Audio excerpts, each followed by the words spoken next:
Think you have to be a therapist to help in the mental health world? Think again. Today, I'm going to show you 9 ways to get involved in mental health without becoming a licensed counselor. Talkticians, welcome and welcome back. My name is Tatiana. I'm your go-to conflict resolution coach and your nationally certified mental health first aid instructor. It is May Mental Health Awareness Month, so whether you want to make a difference in your community, your workspace, or online, there is space in this movement for you.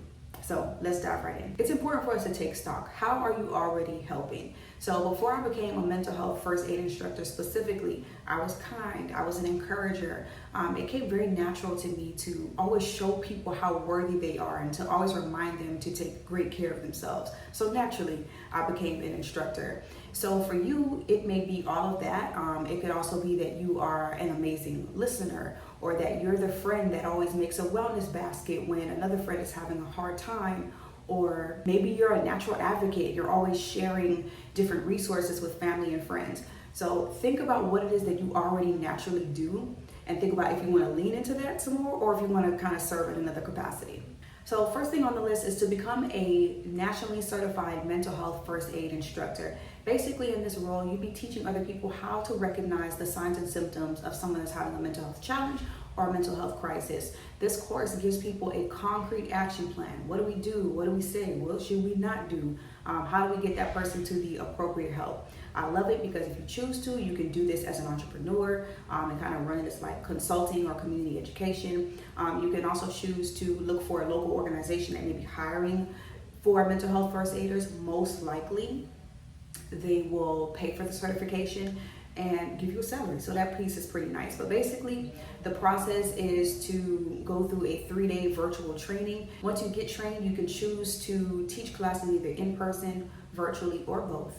But what I really just love about the experience is that this course and just the experience of becoming a teacher gave me the necessary tools to have an appropriate mental health conversation. It goes even further really to supply you with the tools to recognize when somebody's really struggling, which can truly save somebody's life. So that's one way that you can go out into the community and help. Number 2 on the list is to volunteer with local organizations. You don't need to go all around the place. You can help right in your backyard. NAMI, which is the National Alliance on Mental Illness. We also have the Trevor Project and Mental Health America. But look into your local area and see which organization it is that you'd like to volunteer for. There are so many needs, especially amongst nonprofits. Maybe you're good at social media. Maybe you're great at marketing, or you are really strong in administrative tasks. Go and talk to the people that are there and see what it is, see what the needs are that you can possibly fill.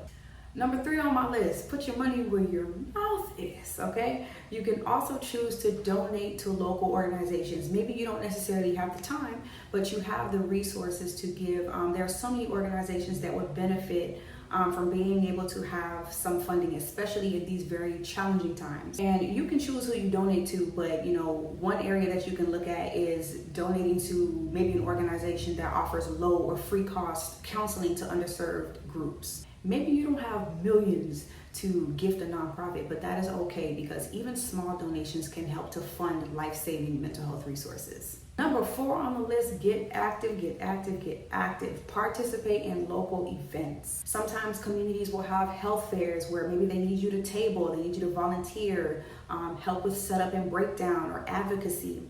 Mental health awareness walks, raise money, get some exercise. Sometimes local government has different initiatives going on. Local churches may be hosting workshops or faith-based conversations around mental health. There are so many different ways that you can participate, get plugged in, and get involved. And if you feel led, share your experience on social media. The more that people see this kind of activity, it really helps to reduce the stigma and open up time and space for conversation about mental health. So it's a good thing. Number 5 on my list, in addition to putting your money where your mouth is, use your voice. Use your voice. We need to hear you. We need your opinion. We need your experience. to really be able to shift things on a local level in our communities. This could look like applying for a position at the school board. Sometimes they have school wellness councils, or maybe join your local health advisory board, or sometimes different cities will have different committees that are focused on mental health and physical wellness and things of that nature. It's going to be your influence, it's going to be your thought process, your advocacy that's going to influence where funding goes. You could be the difference between a mental health facility being open and being shut down in your community. So, another way to help out. Number 6 on my list is be a mental health advocate. Nothing has to be difficult, okay? If you are already a talker, if this is something that you're passionate about and you care to share, be an advocate. Let people know where they can go in their local communities for help. Where can they get, assistance with counseling or different resources that we need, childcare. Speak up about mental health in your workplace, at church, at school, and in your home. We need people that are mental health literate and